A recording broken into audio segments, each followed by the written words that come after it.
Hello दोस्तों, नमस्कार। दिन भर की बड़ी खबर बिना देरी के आपको बताएंगे, जहां सबसे पहले बताएंगे ईरानी सेना ने पाकिस्तान में फिर किया सर्जिकल स्ट्राइक। देखते रह गए मुनीर आतंकियों को घुसकर मारा। जी हां दोस्तों, साथ ही साथ आपको बताएंगे जहां चीन में 6 बौद्ध मठ डुबाने की तैयारी में है चीनी सरकार। विरोध करने पर बौद्ध भिक्षुओं समेत 100 से अधिक हुए गिरफ्तार। जी हां, साथ ही साथ आपको बताएंगे चीन ने पाकिस्तान को दिखा दी उसकी औकात, रोने लगा पाकिस्तान। एक से एक बड़ी खबर बताएंगे, बस बनने का वीडियो का अंत तक। और खबरों में आगे बढ़ने से पहले अपने देश भारत का दिल से समर्थन करते और मानते हैं कि भारतीय सेना सबसे बेस्ट आर्मी है। तो इस वीडियो को लाइक करके, चैनल को सब्सक्राइब करके, बेल आइकन दबा के कमेंट में जय हिंद कहना मत भूलिएगा। बात करें पहली बड़ी खबर की, जहां ईरानी सेना ने पाकिस्तान में फिर किया सर्जिकल स्ट्राइक। देखते रह गए मुनीर आतंकियों को घुसकर मारा। बता दें, ईरान ने एक बार फिर पाकिस्तान में घुसकर बड़ी कार्रवाई की है। ईरान के सरकारी मीडिया के हवाले से ईरान इंटरनेशनल इंग्लिश ने बताया कि सैन्य बलों ने पाकिस्तान की सीमा में घुसकर आतंकी संगठन जैश अल अदल के वरिष्ठ कमांडर इस्माइल शाह बख्श और उसके कुछ साथियों को मार डाला। ईरान ने यह हमला तब किया है जब 1 महीने पहले ही दोनों देशों ने एक दूसरे पर मिसाइल दागे थे। तब ईरान की सेना ने सीधे पाकिस्तान में आतंकी संगठन के ठिकानों पर हमला किया था। जवाब में पाकिस्तान ने भी ईरान में रॉकेट हमले किए, लेकिन इसमें पाकिस्तान के बलूचिस्तान के लोग मारे गए। अल अरबिया की रिपोर्ट के मुताबिक 2012 में जैश अल अदल का गठन किया गया था। इसका मतलब न्याय की सेना होता है। ये एक सुन्नी आतंकी संगठन है जो ईरान के दक्षिण पूर्वी प्रांत सिस्तान बलूचिस्तान में काफी एक्टिव रहता है। ईरान एक शिया बहुल्य देश है, जिस कारण वो इस आतंकी संगठन से परेशान रहता है। पिछले कुछ वर्षों में जैश अल अदल ने ईरानी सुरक्षा बलों पर कई हमले किए हैं। अल अरबिया की रिपोर्ट के मुताबिक दिसंबर में एक पुलिस स्टेशन पर हमले में 11 पुलिसकर्मियों की मौत हुई थी। इसकी जिम्मेदारी जैश अल अदल ने ली थी। जी हाँ, ऐसे में दोस्तों पाकिस्तान की बाउंड्री को पार करके ईरान ने फिर एक बार ईरानी कमांडोज ने चढ़ाई कर दी। जैश अल अदल के कमांडर इस्माइल शाह को घुसकर जिस प्रकार से मारा है दोस्तों, वाकई में पाकिस्तान की मुनीर सेना हुई हैरान। अब देखना यह होगा कि पाकिस्तान कैसे रिटेलिएट करता है दोस्तों इस मुद्दे का। अगली खबर की बात करें, जहाँ चीन में 6 बौद्ध मठ डुबाने की तैयारी में है चीनी सरकार। विरोध करने पर बौद्ध भिक्षुओं समेत 100 से अधिक हुए गिरफ्तार। जी हां, चीन के दक्षिणी पूर्वी सिचुआन प्रांत में एक विशाल काय बांध के निर्माण के खिलाफ प्रदर्शन को कुचलने के लिए सुरक्षा कर्मियों ने बौद्ध भिक्षुओं समेत 100 से अधिक लोगों को गिरफ्तार किया है। एक मीडिया रिपोर्ट में यह जानकारी दी गई और कहा गया कि इस बांध के निर्माण से 6 बौद्ध मठ डूब जाएंगे और 2 गांवों के लोगों को स्थानांतरित करना पड़ेगा। बगावत के इस दुर्लभ मामले के तहत गार्जे तिब्बती स्वायत्त प्रांत में डेगे काउंटी के वांग बुंडिंग टाउनशिप के निवासी 14 फरवरी से सड़क पर उतरकर ड्रिच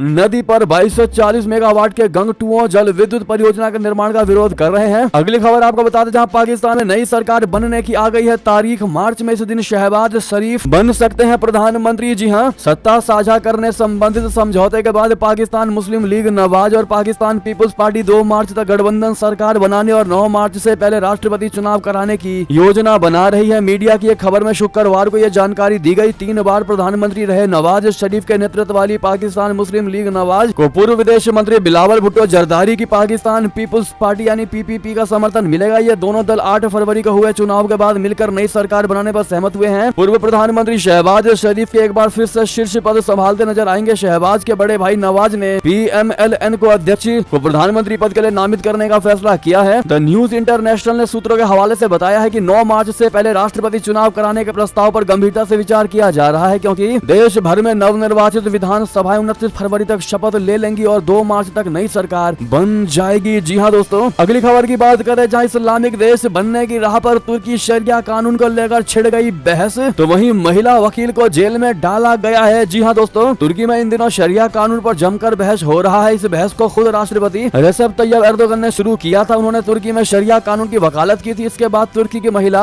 वकील फैजा अल्टून को सोशल मीडिया पर शरिया नामक इस्लामिक कानून की आलोचना करने वाली एक पोस्ट करने के बाद हिरासत में ले लिया गया। Stock home centre for freedom की रिपोर्ट के अनुसार फैजा अल्टून ने ट्विटर पर एक फारसी कविता के जवाब में शरिया को लेकर विवादास्पद कमेंट किया था। अगली खबर आपको बता दें, जहां चीन ने पाकिस्तान को दिखा दी औकात। इस शक्तिशाली सॉफ्टवेयर को शेयर करने से कर दिया इनकार, बन गया मुंह। जी हां, पाकिस्तान को उसके सदाबहार दोस्त चीन ने तगड़ा झटका दिया है। चीन ने पाकिस्तान के साथ अपने ग्रेट फायरवॉल सॉफ्टवेयर को शेयर करने से इनकार कर दिया है। पाकिस्तान इस सॉफ्टवेयर का इस्तेमाल राजनीतिक असहमति रखने वाले लोगों पर लगाम कसने वाला था। यह खबर तब सामने आई है जब पिछले 1 हफ्ते तक ट्विटर पाकिस्तान में बंद रहा है। चीन अपने इस ग्रेट फायरवॉल सॉफ्टवेयर का इस्तेमाल घरेलू दर्शकों के लिए उपलब्ध इंटरनेट को व्यापक रूप से सेंसर करने के लिए करता है। ऐसा ही एक सॉफ्टवेयर रशिया के पास भी है। पाकिस्तान के वरिष्ठ पत्रकार आजाद सैयद ने एक टीवी शो में कहा कि उन्हें खबर मिली थी कि पाकिस्तान सरकार चीन से ग्रेट फायरवॉल सॉफ्टवेयर प्राप्त करने की कोशिश कर रही थी, लेकिन बीजिंग ने तकनीक साझा करने से इनकार कर दिया है। उन्होंने दावा किया कि चीन को डर था कि अगर इस सॉफ्टवेयर को पाकिस्तान को दिया जाता है तो अमेरिका इसकी कॉपी कर सकता है। अगली खबर आपको बता दें, जहां FATF की ग्रे लिस्ट से बाहर आया भारत का दोस्त UAE, इन देशों को भी मिली बड़ी राहत। जी हां, फ्रांस की राजधानी पेरिस में स्थित वित्तीय कार्रवाई कार्यबल यानी FATF ने संयुक्त अरब अमीरात को ग्रे लिस्ट से हटा दिया है। इसे UAE के लिए एक बड़ी राहत मानी जा रही है। ग्रे लिस्ट में उन देशों को डाला जाता है जो मनी लॉन्ड्रिंग और टेरर फाइनेंसिंग से लड़ने के लिए सभी तरह के कदम नहीं उठाते हैं। पेरिस में FATF की बैठक के बाद UAE समेत कई देशों को ग्रे लिस्ट से बाहर निर्णय लिया गया है। FATF ने मनी लॉन्ड्रिंग और टेरर फाइनेंसिंग से निपटने संबंधित नीतियों में सुधार को लेकर UAE की सराहना की है। अगली खबर बता दें, भारत चीन संबंधों पर बोले विदेश मंत्री, संतुलन बनाना सबसे बड़ी चुनौती। जी हां, भारत के विदेश मंत्री जयशंकर जी ने शुक्रवार को रायसीना डायलॉग में चीन और भारत के संबंधों के बारे में कहा। उन्होंने कहा कि भारत चीन सीमा पर संतुलन बनाना और उसे बनाए रखना सबसे बड़ी चुनौतियों में से एक होगा। उन्होंने चीन पर आरोप लगाते हुए कहा है कि वो सीमा पर स्थापित मानदंडों का पालन नहीं कर रहा है, जिसकी वजह से पूर्वी लद्दाख सीमा पर तनाव पैदा हो रहा है। इस डायलॉग में उन्होंने चीन के माइंड गेम के प्रति सावधानी बरतने की चेतावनी भी दी थी। जी हां, अगली खबर की बात करें, जहां उत्तर प्रदेश पुलिस सिपाही भर्ती परीक्षा हुआ रद्द। अभ्यर्थियों के प्रदर्शन के बाद CM योगी का सबसे बड़ा ऐलान। जी हां दोस्तों, यूपी पुलिस सिपाही भर्ती रद्द करके योगी सरकार ने लाखों अभ्यर्थियों को बड़ी राहत दी है। पेपर लीक के दावों के बाद लाखों अभ्यर्थी परीक्षा रद्द करने और दोबारा एग्जाम की मांग कर रहे थे। राज्य सरकार ने परीक्षा रद्द करने के साथ ही 6 महीने के भीतर फिर से परीक्षा आयोजित करने का आदेश दिया है। CM योगी ने कहा कि युवाओं की मेहनत और परीक्षा की शुचिता से खिलवाड़ करने वालों के खिलाफ होगी कठोरतम कार्रवाई की जाएगी। CM योगी आदित्यनाथ ने अपने सोशल मीडिया अकाउंट X के माध्यम से यूपी पुलिस कांस्टेबल भर्ती परीक्षा रद्द करने की सूचना दी है। जैसा कि आप देख भी पा रहे होंगे, उन्होंने बताया कि परीक्षाओं की सूचिताओं से कोई समझौता नहीं किया जा सकता। ऐसे में दोस्तों सबसे बड़ा क्या वो कारण हो सकते हैं कि योगी को आना पड़ा बैक फुट पर, जिनके चलते रद्द करना पड़ गया यूपी पुलिस भर्ती परीक्षा। आपको बता दें, कारण नंबर 1 है परीक्षा खत्म होने से पहले ही पेपर वायरल हुआ है, इस वजह से। दूसरा कारण हो सकता है दोस्तों छात्रों का बढ़ता जा रहा था गुस्सा। तीसरा कारण चुनाव से पहले विपक्ष का दबाव भी था। साथ ही साथ चौथा कारण जांच में सबसे बड़ी गड़बड़ी सामने निकल कर आई थी, जिसको इग्नोर किया नहीं जा सकता था। पांचवा कारण हो सकता था वायरल पेपर सही थे। जी हाँ दोस्तों, बहरहाल इस पर आपकी जो भी राय हो कमेंट में लिखकर अवश्य बताइएगा। अगली खबर की बात करें, जहां पर हल्द्वानी हिंसा का मास्टरमाइंड हुआ गिरफ्तार। दंगा भड़काने के बाद दिल्ली में छिपा बैठा था आरोपी। जी हाँ, उत्तराखंड के हल्द्वानी जिले के बनभूलपुरा में 8 फरवरी को हुई हिंसा का मास्टरमाइंड आखिरकार पुलिस के हत्थे चढ़ी गया। उत्तराखंड पुलिस के प्रवक्ता IG नीलेश भारने ने बताया कि हिंसा के मास्टरमाइंड अब्दुल मलिक को पुलिस ने दिल्ली से गिरफ्तार कर लिया है। आरोपी हिंसा के बाद से फरार चल रहा था, जिसकी तलाश में पुलिस की कई टीमें लगी हुई थी। पुलिस ने आरोपी के खिलाफ लुकआउट नोटिस भी जारी किया था। तो वहीं आरोपी अब्दुल मलिक ने हल्द्वानी की सेशन कोर्ट में अग्रिम जमानत याचिका भी दायर हुई है, जिस पर 27 फरवरी को सुनवाई होनी है। हालांकि इससे पहले ही पुलिस ने आरोपी को दिल्ली से धर दबोचा है। साथ ही साथ अंतिम खबर आपको बताते हैं, जहां 1 जुलाई से लागू होंगे 3 नए कानून। गृह मंत्रालय ने जारी किया नोटिफिकेशन। जी हाँ, देश में आपराधिक न्याय प्रणाली को पूरी तरह से बदलने के लिए अधिसूचित किए गए 3 नए कानून। भारतीय न्याय संहिता, दूसरा भारतीय नागरिक सुरक्षा संहिता और तीसरा भारतीय साक्ष्य अधिनियम 1 जुलाई से लागू हो जाएंगे। तीनों कानूनों को पिछले साल 21 दिसंबर को संसद की मंजूरी मिल गई थी और राष्ट्रपति द्रौपदी मुर्मू ने 25 दिसंबर को इन कानूनों को अपनी सहमति दे भी दी थी। केंद्रीय गृह मंत्रालय द्वारा जारी 3 अधिसूचनाओं के अनुसार नए कानूनों के प्रावधान 1 जुलाई से लागू होंगे। अब ऐसे में दोस्तों ये थी सारी बड़ी खबरें। आपको हमारी खबर कैसी लगी? आशा करता हूँ बहुत अच्छी लगी होगी। अगर थोड़ी भी अच्छी लगी तो इस वीडियो को दोस्तों, भाइयों में, साथियों में, रिश्तेदारों में शेयर जरूर कर दीजिएगा और अभी कर दीजिए इस वीडियो को लाइक, चैनल कर दीजिए सब्सक्राइब, बेल आइकन दबाइए, साथ ही कमेंट बॉक्स में लिख दीजिएगा जय हिंद जय भारत। और यहाँ तक बने रहने के लिए सभी का बहुत बहुत धन्यवाद।